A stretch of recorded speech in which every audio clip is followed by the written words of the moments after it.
Hello students, I Deependra welcome you all to Magnet Brains IIT NEET.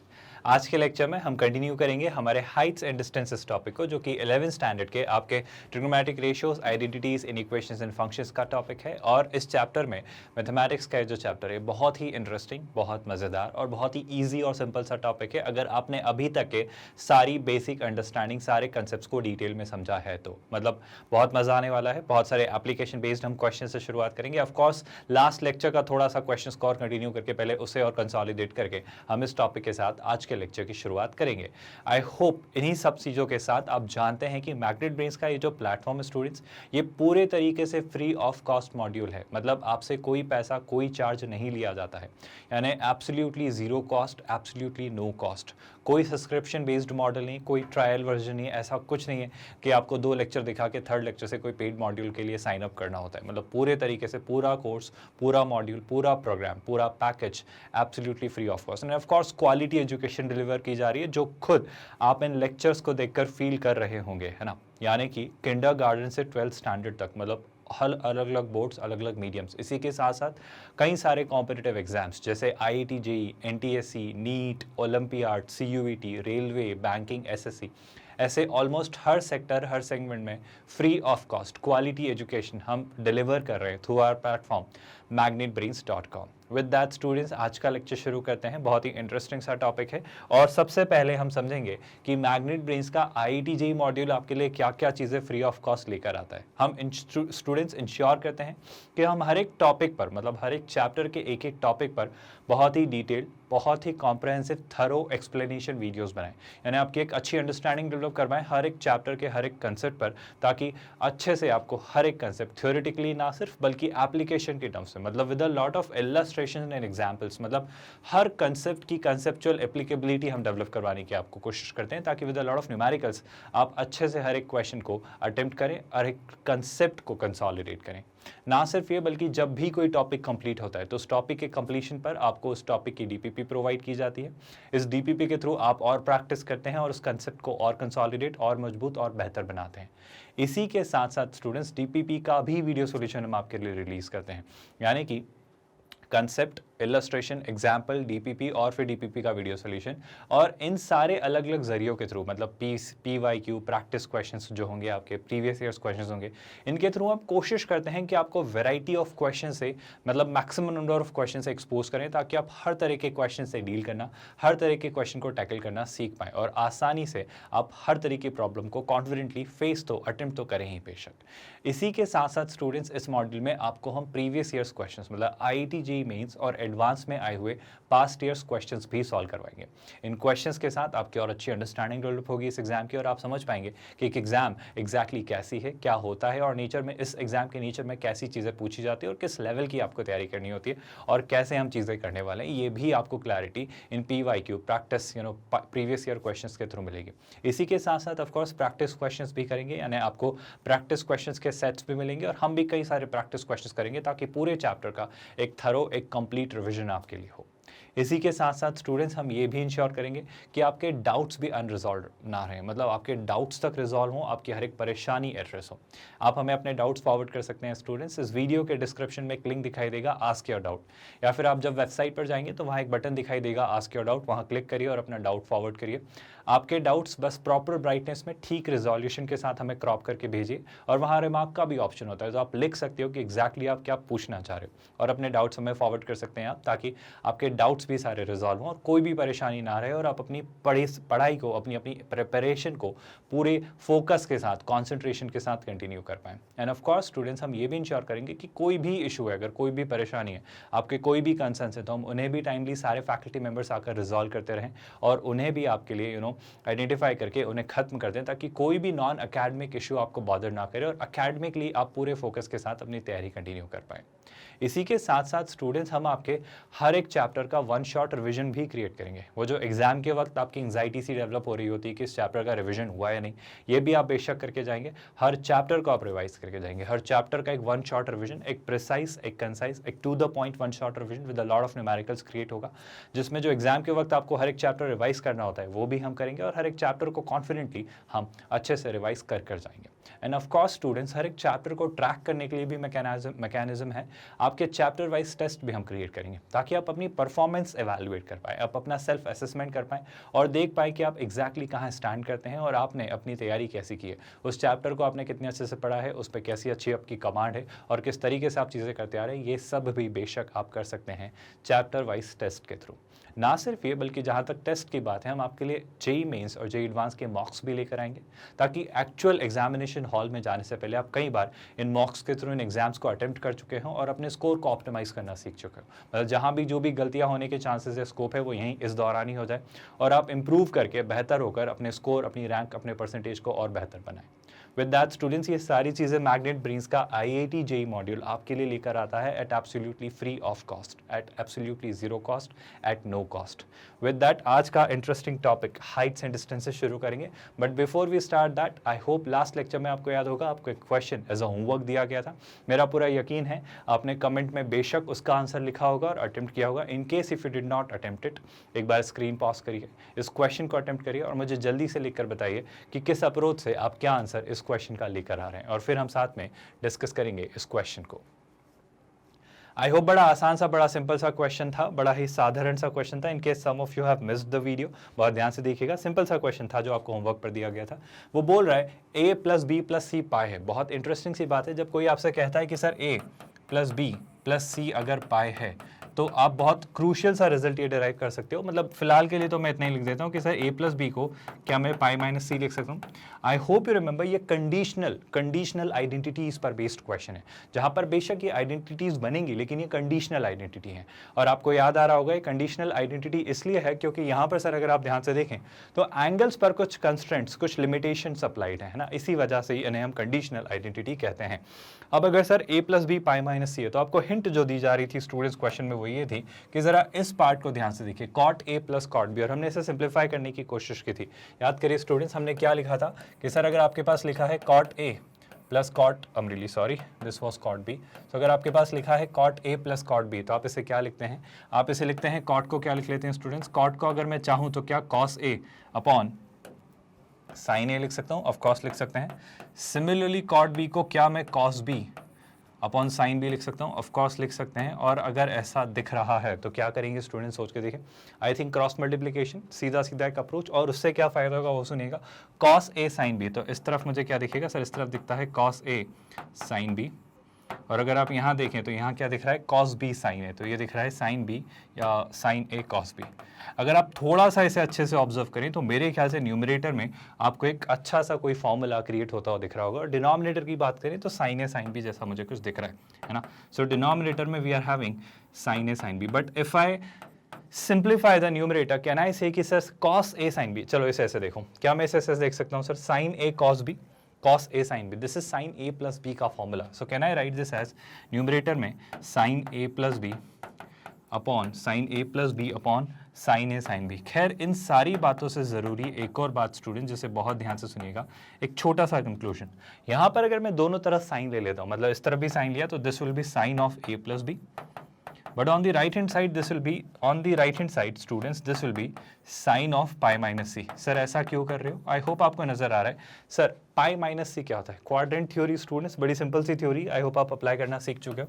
Quadrant theory के according pi lies here, है ना, पाई - c, मतलब आप कौन से क्वाड्रेंट में हो सर? आप सेकंड क्वाड्रेंट में हो। यहाँ पर क्या होता है स्टूडेंट्स, आई होप आपको पता है सर, यहाँ पर साइन और कॉसिक पॉजिटिव होते हैं, तो साइन बेशक पॉजिटिव होना है, पाई के कारण साइन पाई ही रहेगा, मतलब साइन साइन ही रहेगा, तो साइन c हो जाने वाला है। यानी कि आप लिख सकते हो सर sin a + b को, sin a + b को आप रिप्लेस कर सकते हो sin c से। बहुत ही इंपॉर्टेंट सा रिजल्ट है स्टूडेंट्स, इससे काफ़ी सारी बातें होंगी, यानी बहुत ध्यान से सुनना स्टूडेंट्स।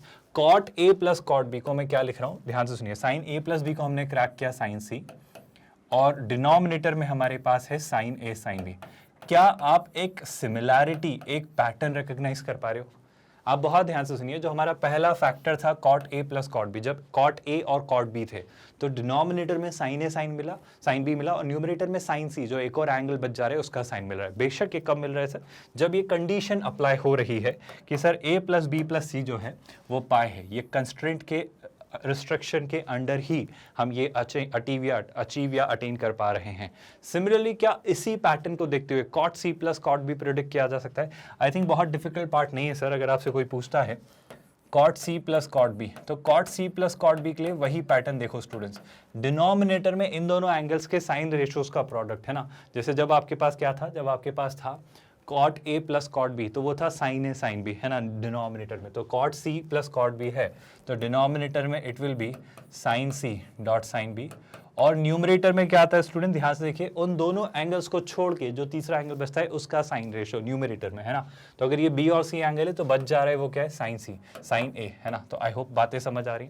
एंड सिमिलरली एक और पार्ट जो बच रहा है, अगर आप ध्यान से देखें तो पैटर्न लिखने और कहने की इतनी जरूरत है नहीं, एक और जो पार्ट बच रहा है वो क्या बच रहा है, cot A plus cot C. I hope ये बातें सब आपको नजर आ रही हैं। तो cot A plus cot C को आप क्या लिखेंगे स्टूडेंट? सर अगर आपसे कोई पूछता है cot A plus cot C है ना, तो इसको आप लिखना चाहें तो वही ए और सी, तो इन दोनों एंगल्स का साइन रेशियो।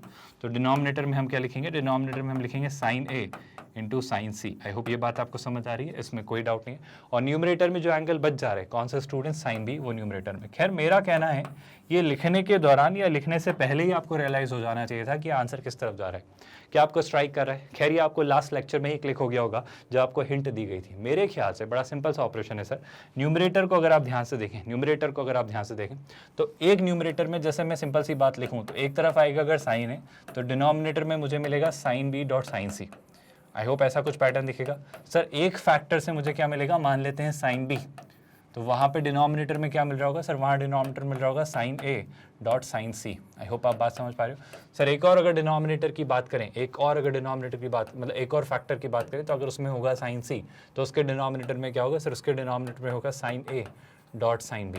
आई होप ये तीनों बातें आपको समझ आ रही हैं, इसमें कोई कन्फ्यूजन नहीं है। और अगर इस बेसिस पे कुछ कहना चाहें तो आई थिंक क्लियर सी बात है सर, बहुत ध्यान से देखिए, साइन ए से साइन ए, साइन बी से साइन बी और साइन सी से साइन सी कैंसिल। तो आई थिंक डिनोमिनेटर में जो बच जा रहा है वो बच रहा है 1 अपॉन कितना students, sine A sine B and of course कितना साइन सी। और सर इसे और बेहतर लैंग्वेज में आप लिखना चाहें तो आप इसे क्या लिखेंगे, बड़ी सिंपल सी बात, डिनोमिनेटर में sign A sine B sine सी है तो अगर 1 अपॉन साइन ए है तो हम उसे क्या लिखते हैं, कॉसेक ए है ना।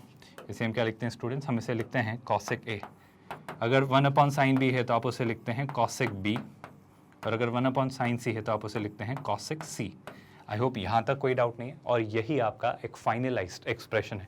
मेरे ख्याल से एक बड़ा शानदार सा सिंपल सा क्वेश्चन था जो काफ़ी सारे स्टूडेंट्स ने क्रैक किया होगा, और मेरा यकीन है आप में से कई सारे स्टूडेंट्स का answer cosec A dot cosec B dot cosec C आया होगा। एंड ऑफकोर्स कुछ students 1 upon sine A sine B sine C पर भी रुके होंगे।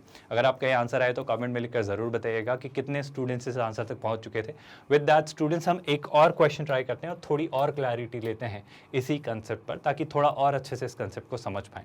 यहाँ पर वो क्या कह रहा है, देखो इनडायरेक्टली वही बात आ गई। जब वो कह रहा है आपसे, वो कह रहा है कि ए बी और सी अगर किसी ट्रायंगल के एंगल है, तो डू यू रियलाइज पॉइंट वही है, पॉइंट वही है। मतलब अगर किसी ट्रायंगल के 3 एंगल से मतलब क्या, मतलब वो कहना चाह रहा है कि ए बी और सी तीनों का सम जो है वो कितना है स्टूडेंट्स, पाई। आई होप आपको बात समझ आ रही है। इसी के साथ साथ वो क्या कह रहा है, अब वो जो पूछ रहा है आपसे क्या, sine 2a plus sine 2b minus sine 2c। तो बहुत सारे तरीके हो सकते हैं स्टूडेंट्स, कैसे भी सोचा जा सकता है।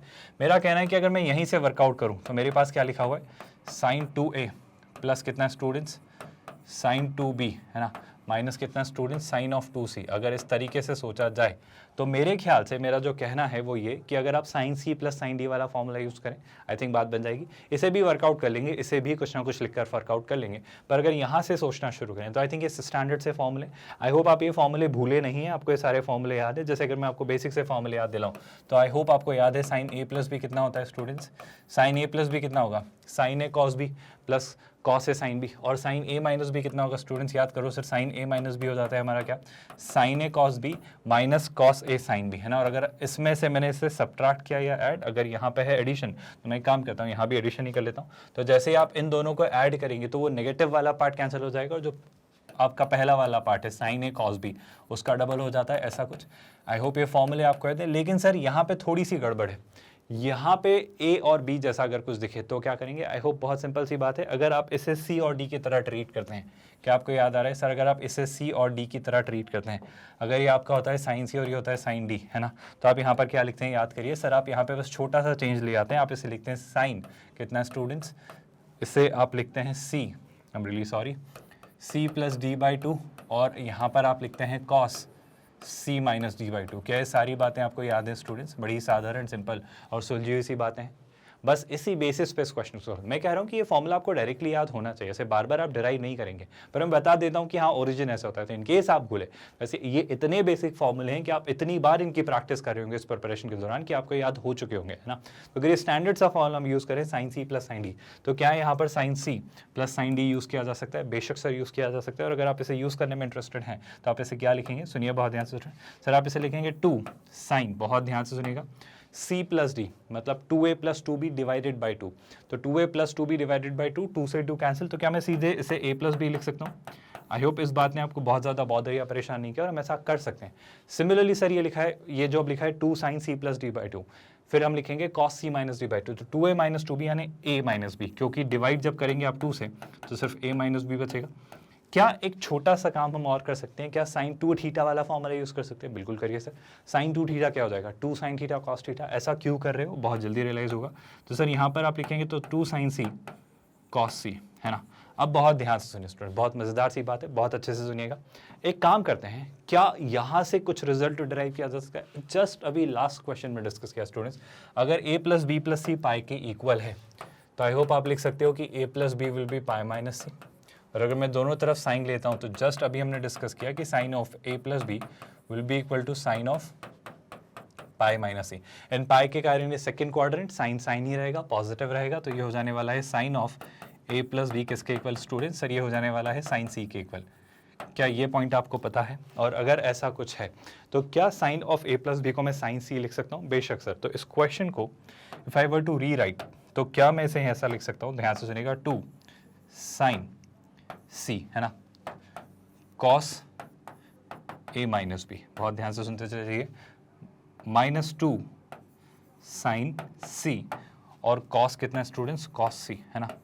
अच्छा एक और बात, क्या मैं कॉस सी के बारे में भी कुछ हेर फेर कर सकता हूँ, कुछ चेंजेस ला सकता हूँ? अब कोशिश करिए आप ला सकते हैं। ध्यान सुनिए, यहीं पर अगर यहीं पर इसी में अगर मैं साइन की वजह कॉस रेशो ले रहा होता तो लेफ्ट हैंड साइड पर होता कॉस ए प्लस बी, लेकिन राइट हैंड साइड पर क्या हो रहा था सर? राइट हैंड साइड पर हो रहा था पाई माइनस सी। वही क्वाड्रेंट थ्योरी में रिकॉल करवाना चाह रहा हूँ कि पाई मतलब ये और पाई माइनस सी मतलब सेकंड क्वाड्रेंट, और सेकंड में साइन और कॉसेक पॉजिटिव होते हैं, तो कॉस क्या हो जाने वाला है? नेगेटिव। तो सर जो आप लिखना चाह रहे हो क्या? कॉस ए प्लस बी, जो आप लिखना चाह रहे हो कॉस ए प्लस बी वो होगा माइनस कॉस सी के इक्वल। या क्या इसे ऐसा लिख सकता हूँ कि कॉस सी का नेगेटिव साइन इधर शिफ्ट कर दिया तो कॉस सी जो होगा वो minus of cos of A plus B के इक्वल हो जाने वाला है। इससे क्या फ़ायदा हो रहा है? बहुत ध्यान से सुनिए स्टूडेंट। सबसे पहले तो अगर आप थोड़ा ध्यान से देखें तो एक छोटा सा ऑपरेशन हम ये करेंगे कि 2 साइन सी यहाँ से और 2 साइन सी यहाँ से हम कॉमन ले लेते हैं। सर जैसे ही आपने 2 साइन सी कॉमन लिया तो बाहर आ जाने वाला है क्या? 2 साइन सी। इससे हम बाद में डील करेंगे। अंदर वाले पार्ट की अगर बात करें तो यहाँ क्या दिख रहा है सर? यहाँ दिख रहा है कॉस ए माइनस बी। ये क्या दिख रहा है students? Cos A minus B. बहुत स्ट्रेट फॉरवर्ड सा एक्सप्रेशन है students, cos A minus B minus, अगर अभी लगा है माइनस तो माइनस। और अगर एक छोटी सी बात मैं करूँ तो क्या कॉस सी को हमने क्रैक किया है? सर कॉस सी को हमने लिखा है minus of cos A plus B, तो माइनस ऑफ माइनस बना देगा इसे प्लस, और क्या मैं इसे cos of A plus B लिख सकता हूँ? आई होप आपको अब रियलाइज हो रहा है हम किस तरफ जा रहे हैं। एक आसान सा क्वेश्चन है जो कि आई थिंक अब इजीली वर्कआउट किया जा सकता है। कुछ मत देखिए, बस सीधी सीधी सी बात सोचो students. Cos A minus B क्या होता है? सर ये होता है cos A cos B plus sine A sine B. Sir cos A plus B क्या होता है? सर ये होता है cos A cos B minus sine A sine B. I hope आप बात समझ पा रहे हो। तो यहाँ जो plus sine A sine B है और यहाँ जो minus sine A sine B है, क्या वो दोनों एक दूसरे को कैंसिल कर देंगे? So finally what are we going to be left with? Sir हमारे पास बचेगा 2 cos A cos B. I hope ये पॉइंट समझ आ रहे हैं और कोई कंफ्यूजन या डाउट नहीं है इस स्टेप को लेकर। तो अगर मैं डायरेक्टली अब नेक्स्ट स्टेप लिखना चाहूँ तो यहाँ तो लिखा हुआ है 2 साइन सी, लेकिन सर अंदर वाली स्टेप की बात करें तो 2 times cos A cos B आपके पास बच जाएगा। आई होप इसमें कोई हेजिटेशन नहीं है। क्यों नहीं है स्टूडेंट्स? फिर से सुन लीजिए। यहाँ पे मिलेगा cos A cos B plus sine A sine B, यहाँ मिलेगा cos A cos B minus sine A sine B. तो कहना है इसे वो plus sine A sine B से minus sine A sine B cancel, तो बचेगा 2 कॉस ए कॉस बी। वो पूरी स्टेप मेरे ख्याल से अब लिखने की जरूरत नहीं है, इतना आप विजुअलाइज और इमेजिन कर पाते हो और इतना सोच पाते हो। और अगर मैं इसे फाइनली सिंप्लीफाई कर लिखना चाहूँ तो हम क्या लिखेंगे स्टूडेंट? सर आप चाहें तो आप इसे लिख सकते हैं 4 टाइम्स 2 × 2 4, है ना। आप क्या लिखेंगे इसे? Cos A cos B dot sine सी। क्या ये आपको समझ आया? एंड आई थिंक ये बहुत ही डिफिकल्ट सा पार्ट नहीं है, ये एक स्टैंडर्ड सी स्ट्रेट फॉरवर्ड सी स्टेप है जिसमें बहुत डिफिकल्टी मेरे ख्याल से किसी को भी नहीं होनी चाहिए। तो क्या आपको नज़र आ रहा है एक स्ट्रेट फॉरवर्ड सा कंसेप्ट जिसमें कोई बहुत चैलेंजिंग सा पार्ट नहीं है। ए बी और सी जो आपके एंगल्स ऑफ अ ट्रायंगल हैं जिनको सीधे सीधे इस तरीके से सोचा जा सकता है, इसमें कोई डिफिकल्टी या चैलेंज नहीं आया होगा, है ना। मतलब इस एक्सप्रेशन को साइन 2a, और ऐसा मैं कह रहा हूँ कि देखो ऐसे बहुत सारे फॉर्मूले बन सकते हैं, वो कुछ भी एक्सप्रेशन यहाँ पे क्रिएट कर सकता है, उसका कोई ना कोई किसी भी तरह का आप रिजल्ट बना सकते हो अंडर द गिवन सर्कमस्टांसेस। तो मैं कह रहा हूँ ऐसे इनफाइनाइट पॉसिबिलिटी, कुछ भी आप फॉर्मूला ले लो, कुछ भी एक्सप्रेशन ले लो, कुछ भी उस पर अलग अलग कॉम्बिनेशन ट्राई कर लो, एक नया फॉर्मूला बन जाएगा। तो ऐसे कई सारे फॉर्मूले बन सकते हैं। तो मेरा कहना है इतने सारे, मतलब मैं आपको 25 से 30 अलग अलग फॉर्मूले बनाऊं, ड्राइव करके दिखाऊं या सिखाऊं, वो याद करने को कहूं या क्रेम करने को कहूं, तो does not make any sense. जैसे हम शुरुआत से डिस्कस करते हैं स्टूडेंट्स, इस एग्जाम में रटना, मगअप करना, क्रेम करना इज नॉट असिस्ट। चेक किया जाता है आप कितने अच्छे से चीज़ों को समझते हैं और उन्हें अप्लाई करना जानते हैं, उन्हें आपने अच्छे से समझा है। तो मेरे ख्याल से आपकी एप्लीकेशन वाली नॉलेज अगर ज़्यादा अच्छी है तो वो उस पर काम करिए, लॉजिकल स्किल्स पे काम करिए, प्रॉब्लम सॉल्विंग हैबिट बिल्ड करने पर काम करिए, वो ज़्यादा अच्छी टेक्निक है। एंड ऑफ कोर्स स्टूडेंट्स, जब आपके पास ये टेक्निक्स होंगी तो आप कुछ ना कुछ बना ही लेंगे, और एग्जाम में कोई डायरेक्ट फॉर्मूला बेस्ड क्वेश्चन आएगा भी तो आप कितने फॉर्मूले याद करेंगे ऐसे, तो कितनी सारी पॉसिबिलिटी बन सकती है। तो इतनी पॉसिबिलिटी और आप इतनी याद रख के कितने कंफ्यूज होंगे कि कहाँ पे कौन सा यूज़ करना है। तो इट्स एडवाइज्ड कि जब कंडीशनल आइडेंटिटीज़ की बात आती है तो आई वुड से कि उन्हें मतलब कंसेप्ट याद रखिए, उन कंसेप्ट को समझ के रखिए और आप क्रिएट कर लीजिए, वो ज़्यादा बेहतर है ना। तो यहाँ पर मैं कहूँगा लॉजिकल पार्ट पे ही रिलाई करिए, जिस पे हम हमेशा से एम्फेसाइज करते हुए आए हैं। क्रिएट करने की, अपनी ड्राइव करने की एबिलिटी पे फोकस रखिए, आप हमेशा चीज़ें ऐसी बना लेंगे। और आई थिंक ये एक टाइम के बाद, अभी मैं एक एक स्टेप बहुत लिख के बता रहा हूँ कि देखो ये ऐसा सोचा, ऐसे सोचा, मैं एक एक क्वाड्रेंट थ्योरी वाला आपको नॉलेज बताता हूँ। मेरे ख्याल से सारा काम आप ब्रेन में कर रहे होंगे। टू बी वेरी ऑनेस्ट, जैसे ही आप ये देखोगे ना, ये स्टेप मतलब क्वेश्चन में कहीं ना कहीं मान लो ये आ रहा होगा। अब ऑब्वियसली ऐसा सिंपल सा क्वेश्चन नहीं देंगे वो, ये तो मैं एक स्टेप बता रहा हूँ, एक प्रोसेस बता रहा हूँ कि आपके क्वेश्चन में ये भी एक चीज़ होगी ऑफ कोर्स। तो अगर ऐसा कहीं कुछ दिख रहा होगा, इंटीग्रेशन में हो रहा होगा, डिफरेंशिएशन में हो रहा होगा, AOD में आ रहा होगा, कहीं कोई ऐसा एक्सप्रेशन आ रहा होगा और ऐसा कुछ भी अगर कंडीशन दिया होगा किसी ना किसी हिंट के थ्रू, तो हम कैसे सोचेंगे? मेरे ख्याल से डायरेक्ट इसके बाद आप सोच लोगे कि सर इन पे फॉर्मूला लगा दो, और आप सीधे सीधे स्टेप लिख दोगे। आप लिखते लिखते ये भी कर लोगे कि साइन A+B लिखा है तो साइन C लिख दो, क्योंकि आपको क्लिक कर रहा होगा माइंड में, आप सोच रहे होगे बैक ऑफ द माइंड कि A+B को C में कैसे लिखना है और साइन का साइन कैसे रहेगा बिना किसी सिग्नेचर के चेंज के। ऑफ कोर्स यहाँ पे भी आप साइन 2C वाला फॉर्मूला, मतलब मैं कह रहा हूँ ये एक स्टेप स्किप करके आप सीधे और यहाँ पे कॉमन लेके आप डायरेक्ट ये लिख रहे होंगे। मेरा पूरा यकीन है, मतलब ये क्वेश्चन आपके लिए 2 या वर्स्ट केस में 3 स्टेप का क्वेश्चन है जो अभी हम बहुत डिटेल में पढ़ रहे हैं। आई होप आप बात समझ पा रहे हो। एंड अच्छी अंडरस्टैंडिंग के बाद ऑफ कोर्स आपकी प्रैक्टिस के बाद आपकी स्पीड और एक्यूरेसी दोनों पर काम हो रहा होगा और आप बहुत जल्दी आंसर ला रहे होंगे, है ना। तो घबराने की जरूरत नहीं है, मैं हर बार कहता आया हूँ चीज़ों में वक्त लगता है, इम्पेशेंट मत होइएगा, बहुत जल्दी अपना संयम, धैर्य, पेशेंस मत खोइएगा, बस कंटिन्यू करते रहिएगा। और इसी के साथ अब हम शुरू करेंगे स्टूडेंट्स हमारा टॉपिक हाइट्स एंड डिस्टेंस का इनिशिएशन। एक बार इस वाले पार्ट को अच्छे से पढ़िए, एंगल ऑफ एलिवेशन समझिए, फिर हम डिटेल में से डिस्कस करेंगे और साथ में कंटिन्यू करेंगे। देखिए एक बार, आई होप यहाँ तक कोई डाउट या कन्फ्यूजन नहीं है। और इसी के साथ अब हम शुरू करते हैं हाइट एंड डिस्टेंसेस और एंगल ऑफ एलिवेशन से हम शुरू करेंगे। पहले हम समझेंगे कि हाइट एंड डिस्टेंस में प्रॉब्लम्स कैसी होती हैं और इन बेसिक सी टर्मिनोलॉजी की अंडरस्टैंडिंग के साथ हम शुरुआत करेंगे। पहले आप सिंपल सा फंडा समझ लीजिए कि इस कंसेप्ट में होता क्या है। इस कंसेप्ट में होगा स्टूडेंट, जनरली आपको 2-3 चीज़ों के बारे में इंफॉर्मेशन देकर कुछ एक चीज़ पूछी जाएगी। कैसे समझिए, आपको कहीं ना कहीं किसी ना किसी हाइट से डील करना होगा, आपको कहीं ना कहीं किसी ना किसी डिस्टेंस से डील करना होगा, आपको कहीं ना कहीं किसी ना किसी एंगल से डील करना होगा, किसी ना किसी एंगल से डील करना होगा। एंड डू यू रियलाइज, जैसे ही 2-3 चीज़ें पिक्चर में आती हैं, जैसे ही 2-3 चीज़ें पिक्चर में आती हैं, क्या कोई हाइट, कोई डिस्टेंस और कोई एंगल, तो आई होप कुछ भी कहने या बोलने की ज़रूरत नहीं है। बस इन्हीं 3 चीज़ों पर टिका है ये वाला कंसेप्ट हाइट्स एंड डिस्टेंस, जो कि क्लियरली ट्रिग्नोमेट्री के एप्लीकेशंस को अपने अंदर इंक्लूड किए हुए हैं। तो विद दैट स्टूडेंट्स, ये बेसिक सा कंसेप्ट, बट इसे बहुत डिटेल में हम पढ़ने वाले हैं, बहुत अच्छी क्लैरिटी के साथ। पर पहले कुछ बेसिक सी टर्मिनोलॉजीज की अंडरस्टैंडिंग डेवलप करते हैं ताकि अच्छे से हम इस कंसेप्ट को समझ पाएं। अगर आपसे कोई पूछता है what is angle of elevation, तो एंगल ऑफ एलिवेशन की बड़ी सिंपल सी डेफिनेशन है स्टूडेंट्स, ध्यान रखिएगा। अगर एक ऑब्जर्वर की आई है ओ, है ना, अगर ऑब्जर्वर की आई है ओ, यानी ये जो ओ पॉइंट है, if they call it the I of the observer, observer यानी आप खड़े हो कहीं, या कोई बर्ड बैठा हुआ है, या कोई बोट है, ऐसे कुछ ऑब्जर्वर्स होंगे ना जिनकी आई को अगर आप मान लेते हो ओ फिलहाल के लिए, टू अंडरस्टैंड दिस कंसेप्ट, है ना। तो जनरली उनकी हाइट हम नेग्लिजिबल मानते हैं, क्योंकि जो बिल्डिंग होगी वो काफ़ी टॉल होंगी, या क्लाउड होगा, या सी होगा, या कोई ना कोई टावर होगा, ऐसी चीज़ होंगी। तो हम जनरली ऑब्जर्वर हैं ह्यूमन की, या बर्ड की, या बोट की, ऐसी कुछ चीज़ों की हाइट अगर कंसिडरेबल नहीं है, नहीं दी है, तो हम उसे नेग्लिजिबल ऑलमोस्ट मान लेते हैं, है ना। तो उसे हम क्या मानते हैं, ओ। फिर क्या बोल रहा है वो, and O A B the horizontal line through O. तो ओ ए जो हॉरिजॉन्टल लाइन है, हॉरिजॉन्टल लाइन का मतलब है कि ऑफ कोर्स अगर आप बात करें सिंपल तो प्लेन आपका अर्थ है ना, तो अर्थ हो सकता है, सी हो सकता है, या कोई बिल्डिंग से बिल्डिंग की कोई डिस्टेंस या कोई लाइन हो सकती है, ऐसे कुछ ना कुछ बेसिकली एक लाइन, एक ओ ए आप मान सकते हो। अब वो क्या कह रहा है, अब वो ये कह रहा है अगर इस पे क्या, if the object B at, अगर कोई एक किसी हाइट पर, मतलब इस ओ ए से किसी सर्टेन हाइट पर एक ऑब्जेक्ट है बी, मतलब कुछ भी हो सकता है, यहाँ पे हो सकता है मान लो एक बिल्डिंग दे दी जाए, यहाँ पे हो सकता है एक टावर बना दिया जाए, यहाँ पे हो सकता है कुछ क्लाउड हो, कुछ भी हो सकता है, यहाँ पे कुछ भी वो क्रिएट करके दे सकता है।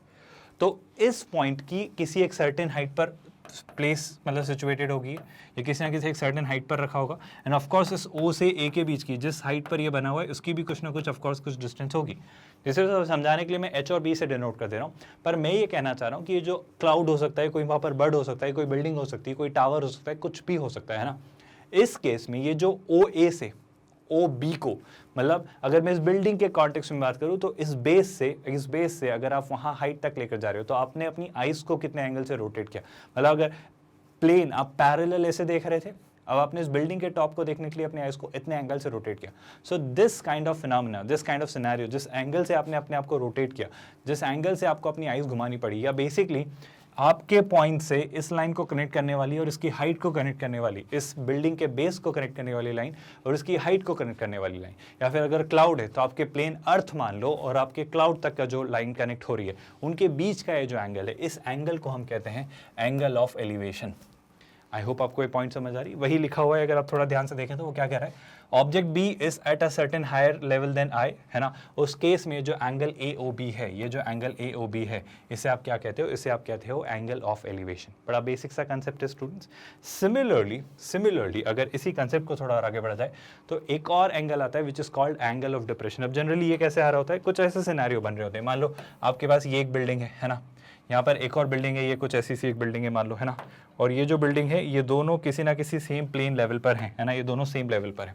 फिर क्या हो रहा है, मान लो आप यहाँ कहीं खड़े हो, ये आप ऑब्जर्वर हो, तो जैसे आप ये ओ हो और आप इस बिल्डिंग को देख रहे हो, तो आप जब इस बिल्डिंग को देख रहे हो तो इस बिल्डिंग को देखने के लिए आपने अपना लेवल यहाँ लेके गए, लेकिन अगर आपके आई के लेवल के पैरेलल अगर मैं एक लाइन ड्रॉ करूँ तो ये एक लाइन है, तो बेसिकली आपका आई साइड पैरेलल विजन जो आपका था वो ये था, लेकिन इस बिल्डिंग के टॉप को देखने के लिए आपने अपने आप को इतने डिग्री से इसको रोटेट किया, इतने डिग्री से घुमाया, तो ये जो एंगल आपने घुमाया नीचे की तरफ, इस तरह के सिनेरियो, इस तरह के फिनोमिना के केस में हम इस तरह के एंगल को कहेंगे एंगल ऑफ डिप्रेशन। एक बड़ी बेसिक सी बात आपको ज्योमेट्री की मैं याद दिलाना चाह रहा हूँ स्टूडेंट, जो आपने आई होप कहीं ना कहीं सीखी है, जिसके अगर बारे में मैं बात करूँ तो क्या आपको ये पता है, अगर मैं थोड़ी देर के लिए कहूँ कि सर ये लाइन और ये लाइन अगर पैरेलल हैं, तो ये दोनों पैरेलल लाइंस में अगर ये एंगल थीटा है, तो क्या आप मुझे सिखा सकते हो स्टूडेंट्स कि ये एंगल क्या रहा होगा। आई hope I need not teach you, ये एंगल भी थीटा होगा। ऑल्टरनेट इंटीरियर एंगल्स ये हैं, तो अगर ये थीटा है तो ये भी थीटा होता है। बड़ी साधारण और बेसिक सी बात, यानी कि अगर आप यहाँ से देखना चाहें, अगर इस इंसान के, इस शख्स के पर्सपेक्टिव से देखना चाहें, मान लो यहाँ कोई बैठा हुआ है और वो टॉप पे यहाँ बैठे हुए शख्स को देख रहा है, तो उसका अगर एंगल ऑफ एलिवेशन पूछा जाए तो वो भी क्या होगा, of course O. I hope ये बात आपको समझ आ रही है, यहाँ तक कोई डाउट, क्वेरी या कंफ्यूजन नहीं है। तो angle of elevation, angle of depression जैसे कंसेप्ट को आप अच्छे से इजीली समझ पा रहे हो। जैसे यहाँ पर क्या लिखा हुआ है, angle of depression if the object B is at a lower level then o, अगर वो ओ के लेवल से, जैसे ओ ए आपकी हॉरिजॉन्टल लाइन है, इससे नीचे है अगर भी, तो ये ओ ए और ओ बी के बीच का जो एंगल है, यानी एंगल ए ओ बी, इस एंगल ए ओ बी को आप क्या कहते हो, एंगल ऑफ डिप्रेशन। मतलब ऊपर जाना है तो एलिवेशन, नीचे आना है तो डिप्रेशन। अगर ऊपर उठा के आपको नज़रें देखना है तो एलिवेशन, नीचे नज़रें गिराकर आपको देखना है तो डिप्रेशन। आई होप आप पॉइंट आसानी से समझ पा रहे हो, इसमें कोई डाउट या कन्फ्यूजन नहीं है। इसी के साथ साथ अगर अब हम कुछ क्वेश्चंस ट्राई करें, अगर इस कंसेप्ट को थोड़ी और क्लैरिटी के साथ समझना चाहें तो एक क्वेश्चन ही ट्राई करते हैं, और मैं दिखाना चाह रहा हूँ कि देखो ट्रिगो को कैसे यूज़ किया जाता है। बड़ा मज़ेदार सा कंसेप्ट है, बड़ा इंटरेस्टिंग सा और बड़ा ईजी सा कंसेप्ट है, अगर आप चीज़ें अच्छे से इमेजिन और विजुलाइज कर पाते हो तो। वो क्या बोल रहा है सुनिएगा बहुत ध्यान से। वो कह रहा है, a man is standing away from a tower of 150 metre. ठीक है सर, एक टावर है, टावर से दूर, टावर से कितना दूर, टावर मतलब टावर ऑफ 150 मीटर हाइट। तो पहली बात तो सर एक टावर है, ठीक है सर। सो हमारी पिक्चर में देयर इज अ टावर, है ना, और इस टावर की हाइट कितनी है सर, इस टावर की हाइट है कितनी स्टूडेंट्स, इस टावर की हाइट जो दी गई है वो है 150 मीटर, है ना। और क्या कहा जा रहा है स्टूडेंट्स, इस टावर से दूर कहीं एक आदमी खड़ा हुआ है, इस टावर से कहीं दूर there is a man standing, है ना। सो इस टावर से कुछ दूरी पर there is a man standing, ठीक है सर। कहीं ना कहीं कुछ दूरी पर there is a man standing over somewhere. I hope ये बात भी आपको समझ आ रही है, इसमें भी कोई डाउट नहीं है ना। तो ये एक हॉरिजॉन्टल प्लेन है जहाँ पर ये शख्स खड़ा हुआ है टावर से कुछ दूरी पर। फिर क्या हो रहा है सर, वो ये कह रहे हैं eight the top of the tower, eight the top of the tower the angle of depression, मतलब वो क्या कहना चाह रहे हैं, बहुत ध्यान सुनिएगा। At the top of the tower the angle of depression of the man changes from 60 degree to 45 degree. ठीक है, इस बारे में बात करेंगे। When the man moves towards the tower, अच्छा है टूवर्ड्स द टावर नहीं भी दिया होता तो क्या आप सोच पा रहे हो कि टूवर्ड्स द टावर ही होता? सोच के देखो स्टूडेंट्स, मान लो there is this man standing somewhere here, है ना। मान के देखो यहाँ से यहाँ पे मैं जो कनेक्ट कर रहा हूँ ये लाइन, मान लो यहाँ पर ये जो मैन है खड़ा हुआ है, बहुत ध्यान से सुनिएगा, बहुत ही ध्यान से सुनिएगा स्टूडेंट। जैसे कि यहाँ पर ये मैन खड़ा हुआ है शुरुआत में, अगर मैं इस टावर के बेस को थोड़ी देर के लिए कहूँ, लेट्स से इस पॉइंट को हम कह देते हैं, कुछ भी आप डिनोट कर सकते हो, कोई फर्क नहीं पड़ता। ये अगर मैं कह देता हूँ बी और ये कह देता हूँ अगर c, so here the man was standing.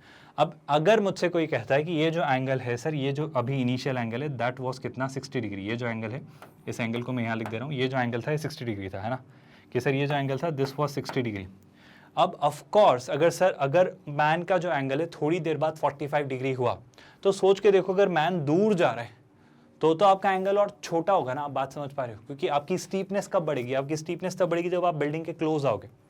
तो अगर यहाँ ये 60 डिग्री और अगर आप और क्लोज आए तब जाके आपकी स्टीपनेस बढ़ेगी ना बिल्डिंग की। यानी आप इस बात को समझो स्टूडेंट्स, अगर यहाँ पे ये एंगल 60 डिग्री था तो अगर आपको कोई 45 डिग्री एंगल कह रहा है तो 45 डिग्री एंगल तो तभी मिलेगा ना जब सर आप बिल्डिंग के और क्लोज आ चुके होंगे। यानी मान लो अगर आप बिल्डिंग के और क्लोज आए तभी तो आपको एक 45 डिग्री एंगल मिलेगा। क्या आप पॉइंट समझ पा रहे हो? तो बेशक सर यहाँ पे जब आप आ चुके होंगे तो ये जो एंगल रहा होगा, ऑफ कोर्स ये जो एंगल रहा होगा ये क्या रहा होगा 45। मैं बस बड़ी सिंपल सी बात आपसे ये समझाना चाह रहा हूँ कि आप सोच के देखो, अगर आप सी से और दूर जा रहे होते, मतलब आप राइट हैंड साइड जा रहे होते, बिल्डिंग से और दूर जा रहे होते, तो एंगल और मतलब मैं बड़ा और छोटे का बात समझना, स्टीपनेस की बात करूँ, मतलब एंगल और बड़ा होगा ना, 60 से और बड़ा हो जाएगा। आई होप आप बात समझ पा रहे हैं। और अगर आप इसके क्लोज आओगे तो एंगल और बड़ा होगा ना। हम रियली सॉरी, मैं थोड़ा उल्टा बता रहा हूँ यहाँ पर, बहुत ध्यान सुनिएगा। ये उल्टा होगा, उल्टा मतलब इस बात को सुनिएगा बहुत ध्यान से। स्टीपनेस बढ़ेगी मतलब एंगल बढ़ेगा, स्टीपनेस कम होगी मतलब एंगल छोटा होगा, है ना, इस बात को समझिएगा। तो उल्टा इसको लिखोगे स्टूडेंट्स, उल्टा लिखोगे मतलब ये जो होगा ये आपका 45 डिग्री होगा और ये जो होगा ये 60 डिग्री होगा। आई रिपीट माई स्टेटमेंट, मैं इसे फिर से ठीक करता हूँ, इसे बहुत ध्यान सुनिएगा, कंफ्यूज मत होइएगा। मैं जो कहना चाह रहा हूँ उसे समझो। देखो आप खुद ऑब्जर्व करो इन दोनों एंगल्स में से कौन सा एंगल बड़ा है। सर सीधी बात है, ये वाला एंगल का मेजरमेंट बड़ा है और ये वाले एंगल का मेजरमेंट छोटा है। ऐसा क्यों? प्लीज ध्यान सुनिए। आप स्टीपनेस की टर्म में मेजरमेंट समझते हो कि सर अभी बिल्डिंग यहाँ से देखेंगे तो कितनी ऊंची दिख रही है, जब आप बिल्डिंग के पास आते हो तो आपका एलिवेशन बढ़ जाता है, आप और ऊपर उठ के देखते हो। तो ये जो एंगल होगा ऑफ कोर्स कितना होगा 60। आई होप ये लाइन समझ आ रही है आपको, बहुत कंफ्यूजन नहीं हो रही, बहुत अच्छे से मैं क्लियर कर रहा हूँ। और जैसे जैसे आप दूर जाते जाएंगे, है ना, तो आपकी स्टीपनेस कम होगी, आप बिल्डिंग को थोड़ा सा रिलैक्स्ड मैनर में, थोड़ा आराम से देख पाओगे, थोड़ा इजीली देख पाओगे। तो जैसे जैसे आप बिल्डिंग से दूर जाएंगे वो एंगल आपका उतना ही कम होता चला जाएगा। तो ये जो एंगल होगा ये कितना होगा 45, है ना। I take my words back, उसे मैं ठीक कर रहा हूँ, वो थोड़ा सा मैंने गलती से लिख दिया था स्टूडेंट्स, मैं फिर से रिपीट करता हूँ मेरा पॉइंट। जितना आप बिल्डिंग के क्लोज होंगे आपका एंगल उतना ही बढ़ेगा, क्योंकि सोचो ना जितना पास आते चले जाओगे आपकी स्टीपनेस भी बढ़ जाएगी। जैसे मान लो for example to make you understand better, आप अगर यहाँ आ जाते हो तो सोचो आपका एंगल ऑलमोस्ट 90 डिग्री के करीब पहुंचने लगा है, क्योंकि जितना बिल्डिंग के पास आओगे आप उतना एंगल बड़ा करते चले जाओगे। तो अगर बिल्डिंग के क्लोज आ रहे हो तो बिल्डिंग की स्टीपनेस बढ़ती जा रही है, बिल्डिंग आपके बहुत बहुत ज्यादा आपको आइस को एलिवेट करके देखना पड़ेगा। लेकिन जितना बिल्डिंग से दूर जाओगे उतना इजीली देख पाओगे और आपको उतना ही छोटा एंगल मिलेगा। क्या आप इमेजिन कर पा रहे हो? अब यहाँ पे और छोटा एंगल मिल रहा है, यहाँ पे और इजीली आप देख पा रहे हो। तो चीजें इस तरीके से हो रही होंगी। आई होप आपको ये पॉइंट समझ आ रहा है। तो पॉइंट बड़ा सिंपल सा है, मैं ये आपको समझाना चाह रहा हूँ कि अगर वो आपको नहीं लिख के देता कि वो बिल्डिंग से दूर जा रहा है बिल्डिंग के पास आ रहा है, और वो आपको बस ये देता कि दो एंगल है 45 और 60, तो कौन सा किस तरफ लिखना है? क्या बेसिक अंडरस्टैंडिंग से हम लिख सकते थे? बेसिक अंडरस्टैंडिंग ये कहती है अगर ये पॉइंट है ए बी, तो अगर मैं इसे कह दूँ थोड़ी देर सी और इसे कह दूँ डी, तो मैं कहूँगा सर जो दूर है, अगर जो वो पहले खड़ा हुआ था वो दूर था और दूर के लिए आप इजीली देख पा रहे हो तो एंगल छोटा होगा। और जितना पास आओगे, जितना बिल्डिंग के क्लोज आओगे, आपको उतनी स्टीपनेस बढ़ेगी बिल्डिंग की, उतना आपको और मतलब रिलैक्स्ड गर्दन नहीं होगी, आपको बहुत बहुत पास जाके बहुत ज़्यादा गर्दन उठा के देखना पड़ेगा, बहुत आपको टेंशन होगा गर्दन पर, बहुत प्रेशर बिल्ड होगा, और उसी वजह से ऑफ कोर्स आपको 60 डिग्री एंगल क्रिएट होगा जितना पास आओगे, और जितना पास आते जाओगे एंगल बढ़ता चला जाएगा। So the closer you get towards the building the higher the angle gets. I hope आप पॉइंट समझ पा रहे हो, बड़ी सिंपल सी बात है। अगर इतना समझ आए, मतलब ये मैं कहना चाह रहा हूँ कि अगर टुवर्ड्स द बिल्डिंग नहीं भी लिख के देता तो कहाँ 45 कहाँ 60 लिखना है, ये अंडरस्टैंडिंग होनी चाहिए, बेसिक अंडरस्टैंडिंग है ना। तो ये थोड़ा सा सुपरफ्लस डेटा है जिसके बिना भी हम काम कर सकते हैं। अब वो क्या कह रहे हैं सुनिएगा ध्यान से। Find the distance travelled by the man. बहुत बढ़िया, वो पूछना चाह रहा है आपसे कि इस शख्स ने कितनी डिस्टेंस ट्रैवल की, इस मैन ने कितनी डिस्टेंस ट्रैवल की। आई थिंक बहुत डिफिकल्ट, बहुत टफ क्वेश्चन नहीं है सर। ऐसा कैसे कह रहे हो सर, कहाँ से कुछ दे दिया है? मतलब आप बेसिकली ये कहना चाह रहे हो कि मैन सी पॉइंट पे जब था, क्वेश्चन सुनिएगा बहुत ध्यान से, मैन जब सी पॉइंट पे था तो एंगल ऑफ एलिवेशन जो बिल्डिंग का था वो था 45, ठीक है सर। अब मैन चलना शुरू किया बिल्डिंग की तरफ और किसी डी पॉइंट पे आके रुका, तो जब वो डी पॉइंट पे आके रुका तो वहां से बिल्डिंग का एंगल ऑफ एलिवेशन था 60 डिग्री। तो आप कह रहे हो कि आप बस इतनी इंफॉर्मेशन के बेसिस पे, जब आपको बिल्डिंग की हाइट दी गई, बस इतनी इंफॉर्मेशन के बेसिस पे उस मैन ने कितनी डिस्टेंस ट्रैवल की पता कर सकते हो? बेशक आप पता कर सकते हो। मैं सच कहूं तो आप ये भी पता कर सकते हो कि बी से सी की डिस्टेंस कितनी है और बी से डी की डिस्टेंस कितनी है। टू बी वेरी ऑनेस्ट, उसी इंफॉर्मेशन के बेसिस पे हम मैन ने कितनी डिस्टेंस चली है वो इन्फॉर्मेशन पता करेंगे। आई होप आप पॉइंट समझ पा रहे हो। बहुत डिफिकल्ट क्वेश्चन नहीं है, यकीन करिए। देखो पहले हम क्या करते हैं, सुनिएगा बहुत है। अगर मैं आपसे थोड़ी देर के लिए बात करना चाहूँ और इस बात पे बात करूँ कि सोच के देखो स्टूडेंट्स, अगर मैं right angle triangle A B C के अंदर आपको कुछ चीज़ें दिखाने की कोशिश करूँ, अगर मैं right angle triangle A B C के अंदर कुछ दिखाने की कोशिश करूँ, तो क्या आप मुझे 1045 बता सकते हो? सर 1045 ही कैसे सोचा और क्यों सोचा, बात करेंगे इस बारे में, पर थोड़ी देर के लिए बस इतने सवाल का जवाब दो। क्या आप मुझे right angle triangle A B C के अंदर 1045 बता सकते हो कितना होगा? सर जितना मैं सोच पा रहा हूँ सर, ये जो एंगल आपका है ये 45 डिग्री है, तो 45 डिग्री 1045 मतलब क्या सर? एंगल के सामने वाली साइड परपेंडिकुलर, उसके नीचे वाली बेस, यानी इसमें जो ये ए बी होगा वो होगा परपेंडिकुलर और बी सी क्या होगा? बेस। तो आप 1045 लिख सकते हो ए बी अपॉन कितना? B C. आई होप इस बात ने आपको बहुत बॉदर नहीं किया। और एक और बात आप गांठ बांध के रख लीजिए कि जब जब आपको लाइफ में 45 डिग्री से डील करना हो तो 45 डिग्री होता है 1। तो अगर कभी भी आपसे कोई कहे 45 डिग्री एंगल है तो ये एक आइसोसेलेस राइट एंगल ट्रायंगल है, यानी कि इसका परपेंडिकुलर और बेस सेम लेंथ के होंगे। हाइपोटेन्यूज तो ऑब्वियसली लार्जेस्ट साइड होती है राइट एंगल ट्रायंगल में, तो बराबर होंगी ये दोनों ही। आई होप आपको बात समझ आ रही है। यानी 1045 कितना होता है सर? 1 हुआ तो ये हो जाने वाला है A B upon B C. तो आप कंक्लूड करोगे कि सर ए बी और बी सी इक्वल हैं। और सर अगर आपने कंक्लूड कर दिया कि ए बी और बी सी इक्वल हैं तो आपने इनडायरेक्टली ये भी कंक्लूड कर दिया कि सर अगर मुझे पता है लेंथ ऑफ ए बी जो कि 150 है, तो can I figure out length of B C कितनी होगी students? Sir length of B C होगी 150। आई होप अब आपको रियलाइज हो रहा है कि हाइट एंड डिस्टेंसेस के क्वेश्चंस ट्रिगो से कितनी आसानी से सॉल्व किए जाते हैं और इन्हें कैसे विजुअलाइज या इमेजिन किया जाता है। अगर थोड़ा और सोचा जाए, थोड़ा और चीज़ों को समझा जाए तो बड़ी एक और सिंपल सी हिदायत, सिंपल सी रिक्वेस्ट स्टूडेंट्स। सर अभी तो आपने बी सी निकाला है, क्या आप बी डी भी निकाल सकते हो? बिल्कुल निकाल सकते हैं। सुनिएगा बहुत ध्यान से, क्या हम ट्रायंगल ए बी डी में चीज़ें सोच सकते हैं? अगर आप थोड़ा सा चीज़ों को समझते हैं तो ध्यान से सुनिएगा। ट्रायंगल ए बी डी में देखिए, और मैं तो कहूँगा सर वापस 1060 ही लीजिए। 1060 ही क्यों? अगेन आपको रियलाइज़ होगा कि जैसे ही आप 1060 लोगे तो आप हाइट और बेस से डील कर रहे होंगे। हाइट पता है, 1060 पता है, बेस पता करना है, कर लेंगे। क्या आपको समझ आ रहा है 1060 क्यों लिया, यहाँ पे 1045 क्यों लिया था? ये नोशन, ये इंट्यूशन ग्रेजुअली आपका भी बिल्ड होगा। पर अभी फिलहाल समझिए कि अगर मैं 1060 की बात करता हूँ, अगर ट्रायंगल ए बी डी में मैं आपसे 1060 डिग्री पूछता हूँ तो आप क्या कहेंगे? सर 1060 की अगर आप बात करें तो ये एक राइट एंगल ट्रायंगल है, 60 ये रहा, 10 मतलब क्या? Perpendicular upon base. तो आप इसे क्या लिखेंगे? A B upon B D. तो आप इसे क्या लिखेंगे स्टूडेंट्स? आप इसे लिखेंगे सर ए बी अपॉन कितना? B D. आई होप ये बातें बहुत इजीली समझ आ रही हैं आपको। सर 1060 कितना होता है? आई होप अब आपको ये सारे रेशियोज और इनकी वैल्यूज, एंगल्स की, स्टैंडर्ड एंगल्स की वैल्यूज याद हो चुकी है। जैसे अगर बात करें 1000, ये मैं रिवाइज करवाता हूँ बार बार कई दफ़ा ताकि आप इन्हें याद कर पाएँ और रिकॉल कर पाएँ। तो जब भी मैं कहता हूँ चीज़ें दोहराया करिए, क्योंकि रिपीटिशन इज़ द की। कुछ चीज़ें मेमोरी में होनी चाहिए बाय हार्ट, अपनी फिंगर टिप्स पर, ताकि जब आप एग्जाम में करें तो फटाफट आंसर लेकर आए। 1030 1/√3, 1045 1 जो अभी हमने यूज़ किया, 1060 √3 और 1090 नॉट डिफाइंड, है ना। जब भी नॉट डिफाइन आएगा तो हम उसे 1/0 की तरह ट्रीट करेंगे। अभी बस इस बात को याद रखिएगा, कहीं ना कहीं काम आएगी। अभी फिलहाल 1060 के बारे में बात करें। 1060 होता है सर √3, तो आप लेफ्ट हैंड साइड पर लिखेंगे √3 और राइट हैंड साइड पर आप लिखेंगे A B upon B D. मेरे ख्याल से ए बी मुझे पता है क्या सर? मुझे पता है ए बी कितना है सर? ए बी है 150। आई होप आप देख पा रहे हो ए बी यानी इस बिल्डिंग की हाइट जो कि है 150। तो can I replace this A B by 150? Yes we can. तो सर न्यूमरेटर में आ जाने वाला है 150 डिवाइडेड बाई कितना? B D. सर यहाँ से आप बी डी निकाल सकते हो, बिल्कुल निकाल सकते हैं स्टूडेंट्स। अगर आप थोड़ा ध्यान से देखें तो बी डी कितना हो जाने वाला है सर? बी डी हो जाने वाला है 150 डिवाइडेड बाई √3। क्या इसका सिंप्लीफिकेशन कर सकते हैं? अगेन रैशनलाइजेशन जैसी प्रोसेस हमारे हाथ में है, तो आप दोनों तरफ √3 से न्यूमरेटर और डिनोमिनेटर को मल्टीप्लाई कर दीजिए। आई थिंक √3 से √3, 3 का 150 कितना 50 टाइम्स, क्योंकि 3 का 15 5 टाइम्स, तो ये हो जाने वाला है 50√3। तो ये कितना हो जाने वाला है 50√3। यानी सर आपने निकाल लिया BD कितना है, BD मतलब 50√3। BD मतलब क्या स्टूडेंट्स, ये वाले डिस्टेंस की अगर मैं बात करूँ आपसे, तो ये डिस्टेंस कितनी है सर, ये है 50 टाइम्स √3 मीटर्स। आई होप आपको बात समझ आई, इसमें कोई कन्फ्यूजन नहीं है ना। अब अगर ये निकाल लिया है तो क्या क्वेश्चन सॉल्व करना बहुत डिफिकल्ट टास्क है? आई थिंक सर अगर आपको DC चाहिए था, मतलब मैन ने कहाँ से कहाँ तक चला, मैन जब यहाँ से चलना शुरू हुआ तो मैन यहाँ तक चला, तो अगर आपको DC निकालना है तो आप DC को क्या बोलोगे सर? DC बड़ी सिंपल सी बात है ना। DC कितना होगा सर? DC जो होगा वो कितना होगा, BC minus BD। I hope आपको दिख रहा है। सो DC को जब आप कहना चाहेंगे तो आप उसे लिखेंगे BC माइनस कितना BD। अभी मैं समझाने के लिए एक स्टेप लिख रहा हूँ। एक IIT JEE एस्पिरेंट इतनी बच्चों जैसी बातें नहीं लिखता है ना, वो ये सब चीज़ें सोच रहा होता है। तो ये सब बोर्ड में जायज़ है कि आप इतना अच्छा सुंदर सा डायग्राम बना रहे हैं। सुंदर मतलब आपको लग रहा हो तो कहिएगा, मुझे सुंदर लग रहा है। आप ऐसा कुछ बना रहे हो, एक एक स्टेप लिख रहे हो, ये आपको दिमाग में सोचना है, मतलब फटाफट करना है। एक रफ सा फटाफट स्केच बनाओगे कैसा, ऐसा फटाफट बना लोगे। ये 45 है 60 है ना, फटाफट कि सर अगर ये 150 है, ये 45 है तो ये भी कितना हो जाएगा 45। सर अगर ये 60 है तो ये पता कर लिया बस, और जैसे इसमें से ये माइनस किया तो ये आ जाएगा।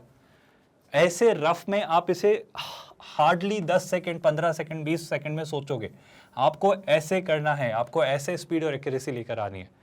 ये तो अभी आपको समझाना है, ये इनिशियल स्टेज है, ये अभी ये टॉपिक बिल्ड हो रहा है, तो आपको इतनी आसानी से एक स्टेप बाय स्टेप समझा रहा हूँ। बट ग्रेजुअली इतनी अच्छी प्रैक्टिस हम कर चुके होंगे कि ये चीज़ें फटाफट क्लिक होनी चाहिए, चीज़ें फटाफट स्ट्राइक होनी चाहिए। ये हमारा मोटिव या इंटेंट है ना।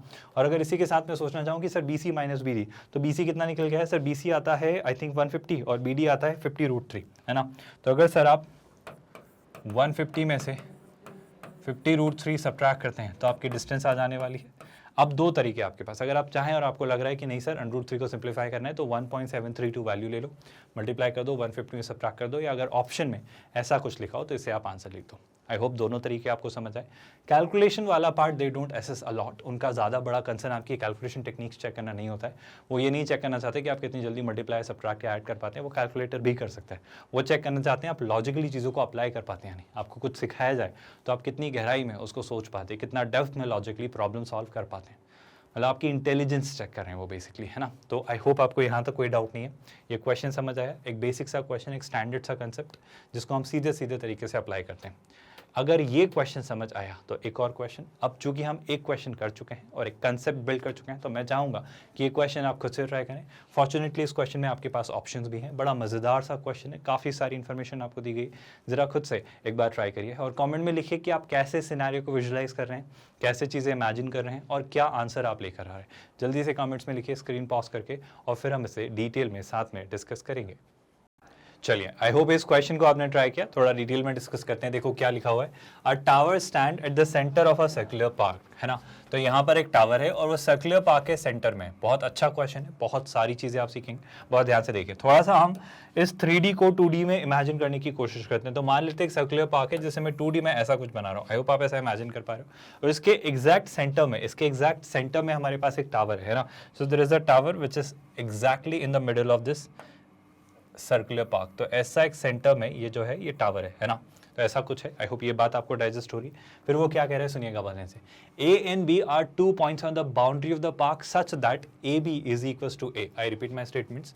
A and B are 2 points on the boundary of the park such that AB is equals to A. Subtends an angle of 60 degree at the foot of the tower. इसका क्या मतलब है, बहुत ध्यान सुनिएगा स्टूडेंट्स। फिर से A एंड B, तो A और B क्या है स्टूडेंट्स, दो पॉइंट्स है। कहाँ पर, बाउंड्री ऑफ पार्क। मतलब अगर इस सर्कल के कॉन्टेक्स्ट में बात करें तो इस सर्कल की सरकमफेरेंस पर there are 2 points, point A and point B। I hope ये आपको बात समझ आई, इसमें कोई डाउट नहीं है। बहुत ध्यान से सुनना, बस ये लाइन का बहुत इंपॉर्टेंट सा मतलब है। These 2 points A and B subtend करते हैं एक एंगल 60 डिग्री, किस पर, at the foot of the tower. मतलब 2D में थोड़ा इमेजिन करना स्टूडेंट्स। अगर आप चीज़ों को यहाँ पर लेकर जाएं, बहुत ध्यान से सुनिए।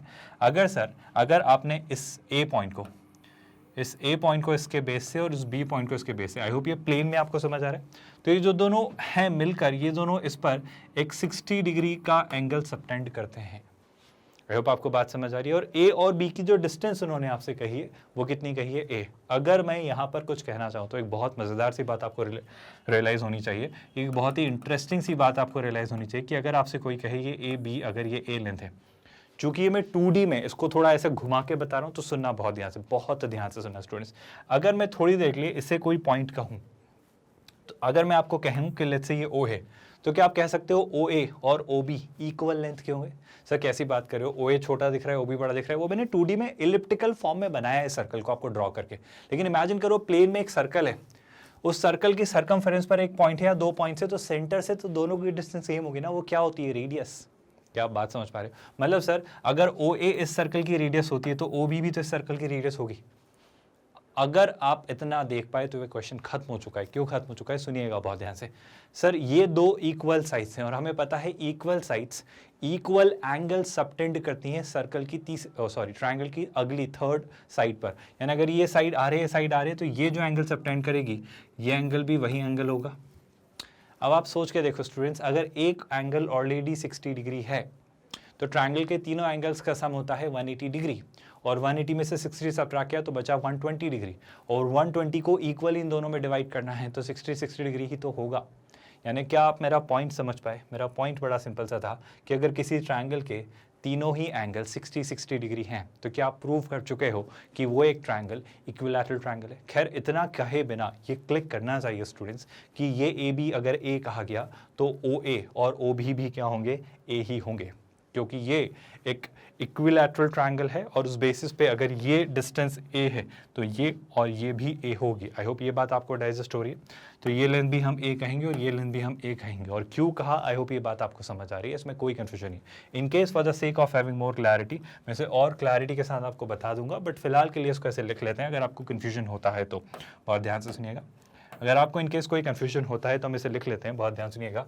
चूंकि हम जानते हैं स्टूडेंट्स, क्या हम जानते हैं कि ये जो OA है, ये जो OA है ना, या अगर मैं बात करूँ OB की, तो ये दोनों क्या है, रेडियस। तो मैं थोड़ी देर के लिए कह देता हूँ R, है ना। और आपको पता है जो AB है वो क्या है स्टूडेंट्स, A, है ना। अच्छा एक और बात हमें क्या पता है स्टूडेंट्स, जो एंगल आपका AOB है वो कितना है स्टूडेंट्स, सर वो 60 डिग्री है। आई होप ये बातें आपको समझ आ रही है। अब बड़ी सिंपल सी बात कि OA और OB अगर इक्वल लेंथ की साइड्स हैं तो ये जो एंगल सबटेंड करेंगे, ये जो एंगल सबटेंड करेंगे, कौन कौन सा एंगल स्टूडेंट्स, एंगल OAB और एंगल B, मतलब रियली सॉरी, एंगल OBA, ये जो दोनों एंगल्स होंगे इक्वल होंगे। और अगर ये दोनों एंगल इक्वल होंगे तो वो थीटा थीटा होंगे। अगर किसी ट्रायंगल के तीनों एंगल्स की बात करें, एंगल O, एंगल A और एंगल B, तो इन तीनों एंगल्स का सम यानी 60 प्लस थीटा यानी 60 प्लस 2 थीटा कितना होता है स्टूडेंट्स, 180। और यहाँ से अगर आप थीटा निकालें तो 180 माइनस 60 120, और 120 को अगर 2 से डिवाइड किया तो कितना 60, तो आपका थीटा कितना आ जाने वाला है सर, थीटा आ जाता है 60 डिग्री। क्या आपको ये पॉइंट समझ आया? सर थीटा अगर 60 डिग्री आया मतलब आप क्या कंक्लूड कर पा रहे हो, आप कंक्लूड कर पा रहे हो कि ये जो ट्रायंगल AOB है, ये जो सर ट्रायंगल AOB है, ये क्लियरली कैसा ट्रायंगल है, ये एक इक्विलैटरल ट्रायंगल है। आई होप यहाँ तक कोई डाउट नहीं है। और अगर ये एक इक्विलैटरल ट्रायंगल है मतलब क्या स्टूडेंट्स, मतलब इसकी तीनों साइड्स इक्वल हैं और तीनों साइड्स की लेंथ क्या होगी, A, यानी अगर AB A है तो मैं इसी के इक्वल क्या कहूँगा, OA, और इसी के इक्वल हम क्या कहेंगे, OB। ये एक बड़ा इंपॉर्टेंट सा रिजल्ट है। आई होप इस बात से ही ये क्वेश्चन हम सॉल्व कर रहे होंगे किसी ना किसी फॉर्म में। आई होप ये याद रहेगा। पर ये सारी बातें मैंने आपको समझाने के लिए बहुत डिटेल में लिखी हैं ताकि आप इनकेस इन्हें रेफर करते हैं तो आपको इजीली समझ आए। खैर इतनी सारी चीज़ें आपको लिखनी नहीं है, ये आपको विजुलाइज करने में आसानी हो तो लिखा गया है ना। अब अगर वापस इस क्वेश्चन पर आए तो और इंपॉर्टेंट क्या क्या क्लू दिए गए इस पर गौर फरमाइए। सर इसके अलावा ये लिखा गया है, ध्यान से सुनिएगा, the angle of elevation of the top of the tower from A और B इज 30 डिग्री। ठीक है सर, इसका क्या मतलब है, सुनिए बहुत ध्यान से। इसका ये मतलब है सर कि अगर आप A से परपेंडिकुलर, मतलब अगर A से एलिवेशन देखते हैं, अगर इस A पॉइंट से एलिवेशन देखते हैं तो ये जो एंगल है, ये कितना है स्टूडेंट्स, 30 डिग्री। आप 3D में चीज़ें इमेजिन कर पा रहे हो स्टूडेंट्स। सिमिलरली अगर मैं B पे खड़ा होके टावर का टॉप देखता हूँ, अगर मैं B पॉइंट पे खड़ा होके टावर का टॉप देखता हूँ, अगर मैं टावर को B पे खड़ा होके देखता हूँ तो B से भी टावर का जो टॉप है, आई होप आपको बात समझ आ रही है, B से भी जो टावर का टॉप है वो भी कितना है स्टूडेंट्स, सर वो भी 30 डिग्री है। एंड ऑफ कोर्स 30 डिग्री होगा क्योंकि सर्कल की सरकमफेरेंस पे ना, तो कहीं से भी देखो सेंटर में कोई बीच में एग्जैक्ट कहीं पर पॉइंट है तो वो तो हर तरफ से सर्कल की सरकमफेरेंस पे कहीं से भी 30 डिग्री ही एंगल सबटेंड कर रहा होगा। आई होप आप इमेजिन कर पा रही हो। जो मैं बात आपसे कहना चाह रहा हूँ वो ये कि सर मान लो एक सर्कल है ना, मान लो देयर इज अ सर्कल, मैं थोड़ा सा 3D में विजुलाइज करवा रहा हूँ, और मान लो ये जो पेन मेरे हाथ में है, ये पेन जो है, ये पेन आपका टावर है ना, ये पेन ऐसा रखा हुआ है, ये टावर है। आई होप तो आपको इसकी टिप दिखाई दे रही हो, ये पेन की कुछ हाइट है, तो पेन एक टावर है। अब अगर इस पेन पर, मतलब मान लो पेन यहाँ पे रखा हुआ है ना, अब इस पेन पर यहाँ से अगर आप कोई एंगल ऑफ एलिवेशन देखो, मतलब टावर रखा हुआ है, तो यहाँ से कोई एंगल जो क्रिएट होगा, यहाँ से देखोगे तो भी वही एंगल होगा, यहाँ से भी वही एंगल होगा, यहाँ से भी वही एंगल होगा, क्योंकि एंगल ऑफ एलिवेशन तो सेम रहने वाला है ना। आई होप ये बात आप डाइजेस्ट कर पा रहे हो, किसी भी पॉइंट से देखा जाए तो बस वही बात है। आई होप इस डायग्राम को देख के आप बहुत कंफ्यूज या हड़बड़ाहट में नहीं जा रहे हो, बहुत घबरा नहीं रहे हो, चीज़ें बहुत सिंपल सी दिख रही हैं। अब पूछा क्या जा रहा है उस पर बात करते हैं। आई होप 30 डिग्री तक बात क्लियर है। फिर वो आपसे टावर की हाइट पूछने में इंटरेस्टेड, वो पूछ रहा है the height of the tower is, tower की हाइट कितनी होगी। चलो थोड़ा सा दिमाग लगा के चीज़ें सोचने की कोशिश करते हैं। यहाँ तक अगर आपने चीज़ें समझी तो मैं एक बार चाहता हूँ, अगर आपको मैंने सिनेरियो विजुलाइज करवाया तो ट्रिगो के बेसिक कंसेप्ट यूज़ करके, अच्छा मैं अगर आपको कुछ पॉइंट्स और डिनोट कर दूँ तो ये OAB हो जाता है, लेट्स कॉल इट C। आप कुछ स्टैंडर्ड से ट्रायंगल्स को देखो, कुछ ऑब्जर्व करो स्टूडेंट्स, क्या ऑब्जर्व करो आप, ट्रायंगल, आई होप आपको ये नजर आ रहा है, ये दिख नहीं रहा होगा लेकिन ये एक 90 डिग्री एंगल है।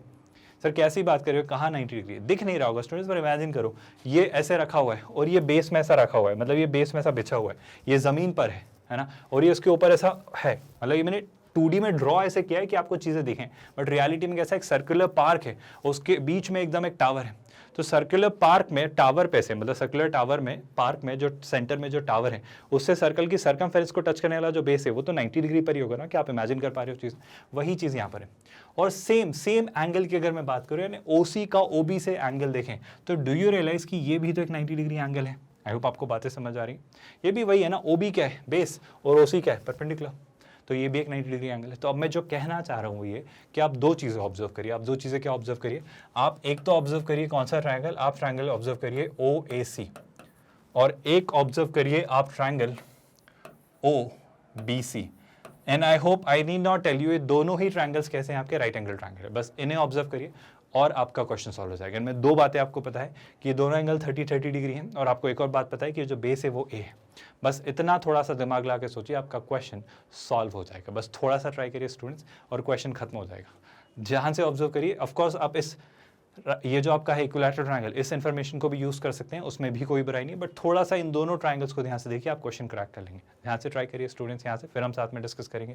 बड़ा सिंपल सा ऑब्जर्वेशन था स्टूडेंट्स, या तो आप उसको देखें ऐसे देखें, आपका क्वेश्चन खत्म हो जाएगा। देखो क्या कहना चाह रहा हूँ, अगर ये आपका ट्रायंगल है, ट्रायंगल कौन सा है, मान लो OAC ही ले लो आप, तो अगर आप राइट एंगल ट्रायंगल लेते हो OAC, तो सर क्या दिया है 30 डिग्री। मतलब इसको मैं एक अलग पर्सपेक्टिव से दिखाना चाहूँ ना तो ये कुछ ऐसा है, सुनिएगा बहुत ध्यान से, बड़ा मजेदार सा पर्सपेक्टिव आपको दिखाई देगा। ये कुछ ऐसा है ट्रायंगल OAC, है ना, ये आपका O है, ये आपका पॉइंट अमरेली सॉरी, ये पॉइंट है आपका C और ये आपका पॉइंट है A। क्या आपको ये बात नजर आ रही है, बड़ी सिंपल सी बात, ये सर्कमफेरेंस पर पॉइंट A, ये OC आपका टावर है ना।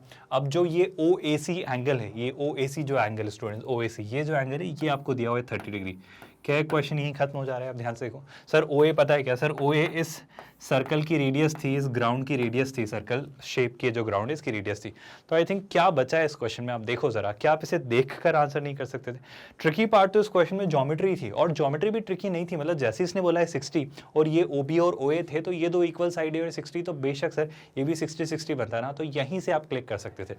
बस इतना सा देखने भर की देर थी और कुछ नहीं सोचना है। सर हाइट चाहिए, बेस पता है, हाइट चाहिए, बेस पता है। खैर अगले लेक्चर में और डिटेल में बात करूंगा कि क्या पता हो, क्या दिया हो तो कौन सा एंगल कौन सा रेशियो लेना है, इस बारे में हम डिटेल में बात करेंगे।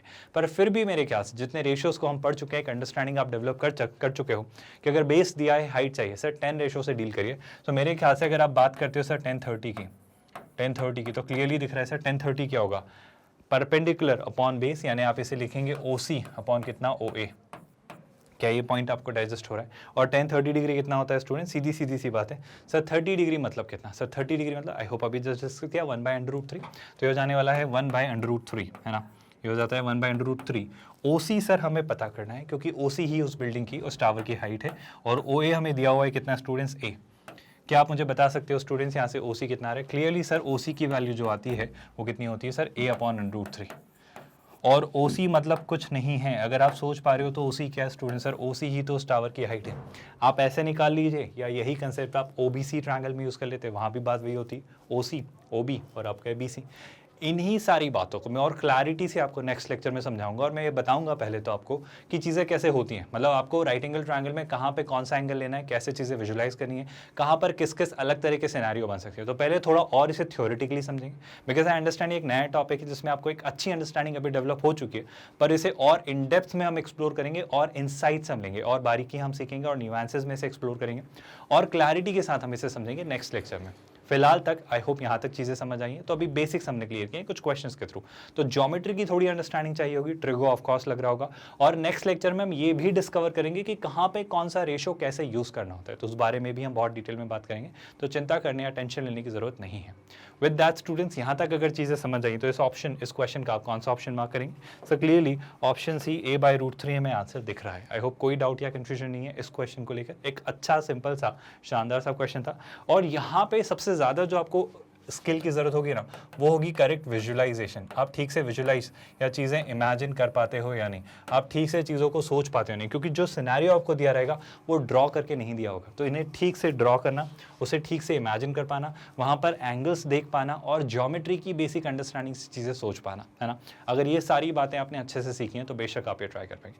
तो थोड़ा इन्हीं चीज़ों को रिवाइज करते हुए, इन्हीं चीज़ों को रिकॉल करते हुए, कहाँ पर कैसे चीज़ें अप्लाई होती हैं, इन बेसिक्स को सीखते हुए, ताकि आपको सारी चीज़ें अच्छे से पता हो, क्वेश्चंस के थ्रू आप कैसे विजुलाइज और इमेजिन करेंगे, इन सारी अंडरस्टैंडिंग को करते हुए नेक्स्ट लेक्चर में हम इसे और डिटेल में और कई सारे क्वेश्चंस के साथ अच्छे से समझेंगे। आई होप यहाँ तक कोई डाउट या कंफ्यूजन नहीं है। आज का लेक्चर अच्छे से क्लियरली समझ आए, कंसेप्ट क्लियर हुआ और यहाँ तक कोई भी डाउट नहीं है। आई होप आप जानते हैं ये जो हमारा प्लेटफॉर्म है www.magnetbrains.com, ये एक 100% free of cost quality education platform है। जैसे हम शुरुआत से डिस्कस करते आए हैं स्टूडेंट्स, मतलब आप इमेजिन करिए कोई सब्सक्रिप्शन बेस्ड मॉडल नहीं है, कोई हिडन चार्ज नहीं है, कोई ऐसा नहीं है कि आपसे 2 लेक्चर दिखाने के बाद फिर पैसा लिया जा रहा है, मतलब ट्रायल वर्जन खत्म हो गया, पेड वर्जन शुरू हो रहा है, कोई हिडन कॉस्ट नहीं। मतलब आप यकीन करिए पूरा पैकेज, पूरा कोर्स, पूरा का पूरा मॉड्यूल, पूरा प्रोग्राम आपके लिए एब्सोल्युटली फ्री ऑफ कॉस्ट है। ऑफ कोर्स क्वालिटी एजुकेशन आप खुद फील करें, इन लेक्चर्स को देखकर आप महसूस करें कि कैसे हम क्वालिटी एजुकेशन अश्योर कर रहे हैं at absolutely zero cost. Simple सी बात स्टूडेंट्स, इंडिया का free of cost quality online education platform. आपको वेबसाइट पर जाना है और जो भी कोर्स आप पढ़ना चाहते हैं, जब आप वेबसाइट पर जाएंगे आप कोर्सेज एक्सप्लोर करेंगे, आपको ऑलमोस्ट सारे कोर्सेज मिलेंगे। ऑलमोस्ट हर सेक्टर, हर सेगमेंट को हम केटर करते हैं, यानी किंडरगार्टन से 12th स्टैंडर्ड तक अलग अलग बोर्ड, अलग अलग मीडियम्स, या फिर आप कॉम्पिटिटिव एग्जाम की बात करें तो IIT JEE, NTSE, NEET, olympiad, CUET, railway, banking, SSC, ऐसे हर सेक्टर, हर सेगमेंट को हम टच करते हैं। आप जिस भी चीज़ की, जिस भी एग्जाम की, जिस भी प्रिपरेशन को टारगेट कर रहे हैं, आप बस उस कोर्स के आगे क्लिक करिए। जैसे आप IIT JEE पर क्लिक करते हैं, पूरा IIT JEE सेगमेंट आपके सामने फ्री ऑफ कॉस्ट ओपन हो जाएगा। Foundation course, subject wise 11th 12th के अलग अलग सब्जेक्ट वाइज लेक्चर, सब कुछ प्रॉपर्ली रखा हुआ है। जैसे फॉर एग्जांपल अगर आप 11th स्टैंडर्ड में हैं और 11th स्टैंडर्ड के लेक्चर्स देखना चाहते हैं तो आप क्या करेंगे, आप 11th स्टैंडर्ड IIT JEE पर क्लिक करेंगे, मैथमेटिक्स पर, और वॉच नाउ पर आप क्लिक करेंगे। जैसे ही यहाँ क्लिक करेंगे आपका 11th का चैप्टर वाइज पूरा सेक्शन ओपन हो जाएगा। अभी चूंकि लेक्चर्स रिकॉर्ड हो रहे हैं तो जैसे ही सारी चीज़ें रिकॉर्ड होती चली जाएंगी वैसे वैसे लेक्चर्स यहाँ पर प्लेस होते चले जाएंगे। यहाँ पर जो भी चैप्टर, जैसे अभी आप देखें सेट्स, रिलेशन इन फंक्शन, इसके बाद ट्रिगो, ऐसे सारे चैप्टर्स यहाँ पर आपको रखे मिलेंगे। इन चैप्टर्स को जब आप एक्सपांड करेंगे तो यहाँ पर आपको इनके DPP, इनके लेक्चर्स, DPP के सोल्यूशन, प्रैक्टिस क्वेश्चन जो हम करते हैं हर चैप्टर के करने के बाद, प्रीवियस ईयर्स क्वेश्चन जो हम करते हैं, या फिर प्रैक्टिस क्वेश्चंस का जो बैंक है, हर चीज़ आपको यहाँ properly organize, systematically arranged manner में प्लेस्ड मिलेगी। एंड ऑफ कोर्स स्टूडेंट्स, ये सारी चीज़ें हम प्रॉमिस करते हैं कि आपको हम डिलीवर करें in a quality education format free of cost. India के टॉप टीचर्स आपको डिलीवर कर रहे हैं स्टूडेंट्स। और यहाँ पर अगर आप देखेंगे तो ये रहा हमारा एंड्रॉइड एप्लीकेशन का लिंक, ये क्लिक करके आप एंड्रॉइड एप्लीकेशन भी फ्री ऑफ कॉस्ट डाउनलोड कर सकते हैं। एंड ऑफ कोर्स ये रहा हमारा YouTube channel Magnet Brains IIT JEE NEET. इस यूट्यूब चैनल पर भी सारी चीज़ें प्लेलिस्ट में प्रॉपर्ली प्लेस्ड हैं, सब कुछ सिस्टमैटिकली ऑर्गेनाइज्ड है, तो वहाँ भी चीज़ें आप अरेंज्ड मैनर में एक्सेस कर सकते हैं। इसी के साथ साथ स्टूडेंट्स थोड़ा सा और स्क्रॉल डाउन करेंगे तो ऐसा ही एक और बटन आपको दिखाई देगा, वहाँ पर लिखा होता है आस्क योर डाउट। उस पर क्लिक करके आप अपने डाउट्स भी हमसे रिजॉल्व करवा सकते हैं, that to at absolutely no cost, at free of cost, है ना स्टूडेंट्स। इसी के साथ साथ जिस भी लेक्चर पर आप क्लिक करेंगे, जैसे कोई भी आपको लेक्चर देखना है, आप यहीं वॉच नाउ पर क्लिक करिए, यहीं पर आप बफर फ्री मोड में फुल स्क्रीन पर वो लेक्चर एंजॉय कर सकते हैं और अपनी पढ़ाई कंटिन्यू कर सकते हैं। यानी सोच के देखिए स्टूडेंट्स, एक 100% free of cost quality online education platform जो कई सारे स्टूडेंट्स की लाइफ को ट्रांसफॉर्म कर सकता है।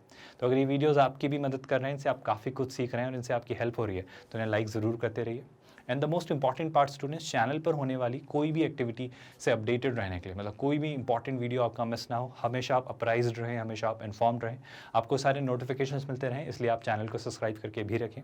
And yes of course students, channel को ज़्यादा से ज़्यादा लोगों से शेयर करवाने का मोटिव बस इतना सा है कि एक free of cost quality education platform her student तक पहुंचे, ताकि हर एक स्टूडेंट इससे बेनिफिट हो सके, और वो भी अपनी IIT JEE NTSE olympiad CUET ऐसी हर कॉम्पिटिटिव एग्जाम या फिर बोर्ड्स की या स्कूल की तैयारी सब कुछ फ्री ऑफ कॉस्ट कर पाए। बस इसी मोटिव के साथ हम चाहते हैं कि आप ज़्यादा से ज़्यादा लोगों से इस चैनल को, इन वीडियोज़ को शेयर करते रहें। With that students, we are calling it a day. ख्याल रखिए अपना। Thank you so much.